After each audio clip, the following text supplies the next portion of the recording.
Hey guys, and welcome to another episode of Graco Garage. In today's episode, we're going to cover how to install a crossover tube in your InvisiPac to stop a leak between the melter manifold and the pump manifold.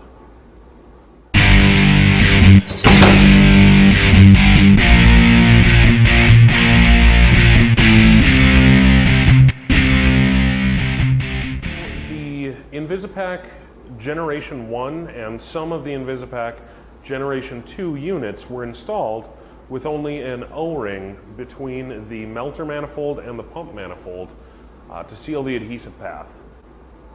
And what we found is that over time, the aluminum manifolds thermally expand and contract and open and slightly close a little gap in between the manifolds, and the O-ring that is providing the seal begins to harden with heat and age.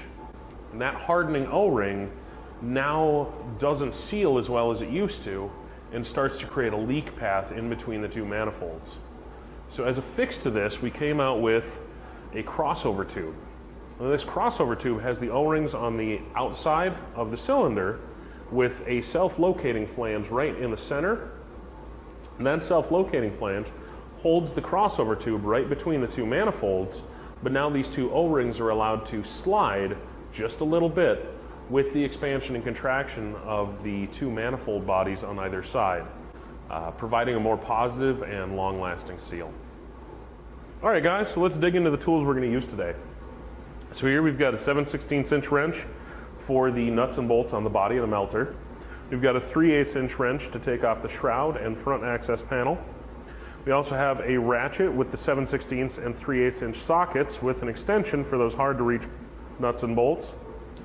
We've got a 1/4 inch Allen wrench here to remove the 4 bolts that connect the pump manifold onto the melter manifold.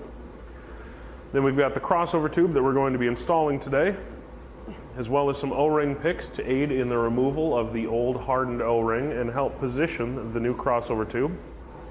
Then we've got a razor and flat blade screwdriver.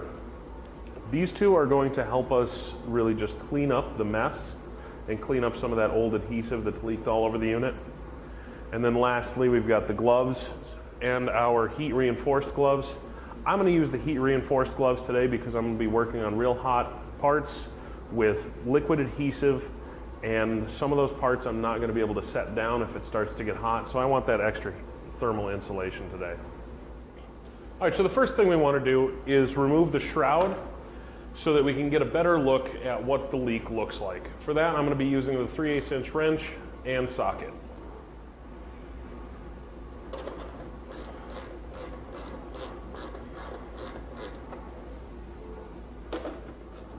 We also need to disconnect the CAN cable in the bottom of the ADM.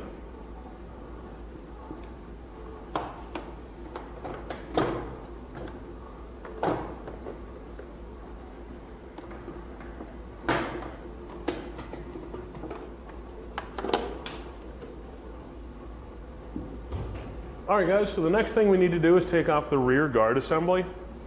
There's going to be 4 bolts holding it down, 2 on the front inside and 2 on the back. We'll get to the locations of those in just a second. Right now, let's start unbolting.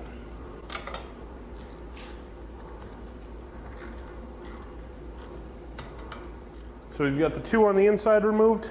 We'll jump to the back real quick. 1 here and 1 on the other side underneath the hose. So we're going to take those off, and then we can remove this back cover. We need to disconnect the hose that goes from the main hose tree back to the pressure relief valve. Before we do that, you want to make sure that you turn your air off to depressurize the system. Then we can disconnect that hose safely. And now we lift the back cover off. And depending on your hose arrangement, you may have to tip it to slide it out of the way. But be sure to reconnect this hose, because we are going to be repressurizing the system so that we can purge the rest of the adhesive out of the melter. At this time, we can go ahead and repressurize the system as well. All right guys, so next we're going to want to reconnect our ADM. This is going to allow us to power up the unit and heat it up again so that we can purge the adhesive out of it. If we try and attempt this repair before we've purged the adhesive out of the melting chamber, When we go to disconnect the pump manifold, all of that liquid adhesive is going to leak all over the top of our InvisiPac cabinet and create an even bigger mess. So to do that, we take the ADM, we take our CAN cable into the bottom of the ADM.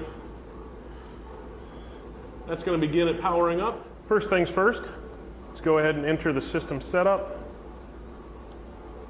Let's go ahead and navigate to the refill setting and change that to manual. Especially if you're connected to a feed system, that will ensure that we don't continually refill the melting chamber as we're trying to purge adhesive out.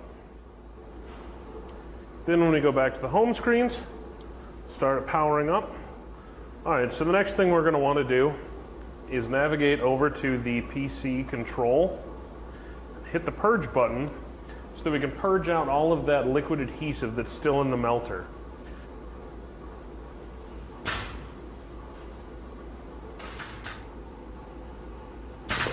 That pump is starting to dive real quickly.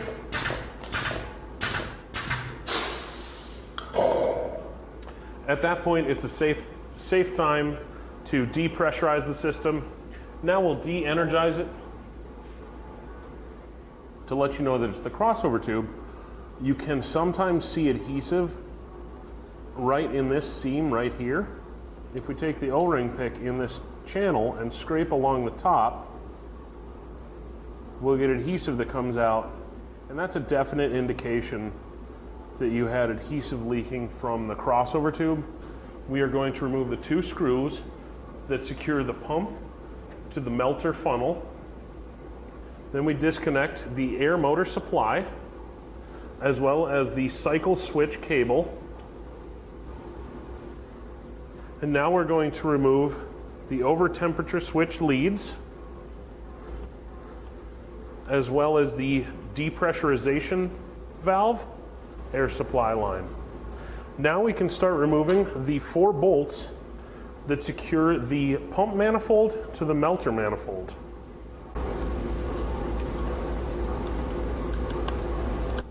Now be careful, the pump manifold is going to start to lean.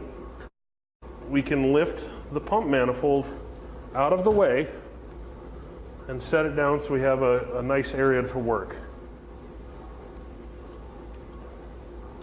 We can see that we're continuing to leak, so we didn't get all of the adhesive out of the melter, but we can also see the old and hardened O-ring here. So we'll remove that and get that out of the way so that we can install the new fresh one. So now is where we're going to install the new crossover tube into the hole. That should stop some of that adhesive from draining out.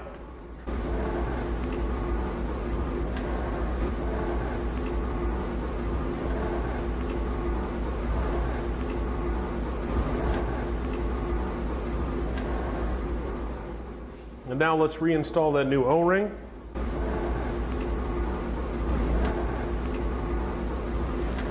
Wipe up that last little bit of glue, and it's going to continue to drip.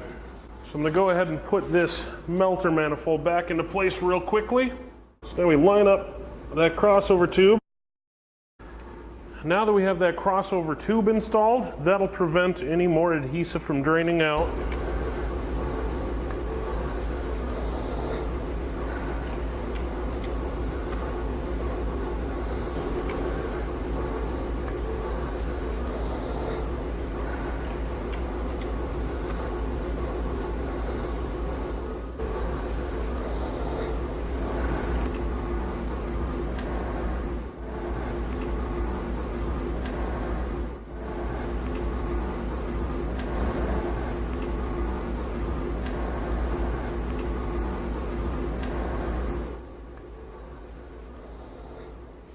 All right, great job today, guys. So we've got the new crossover tube installed for continued leak-free operation. We've cleaned up the mess, so this bad boy's ready to go back out on the line.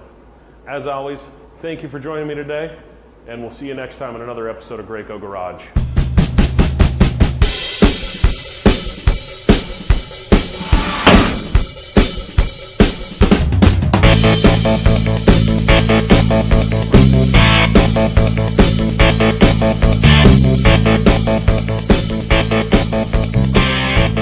you.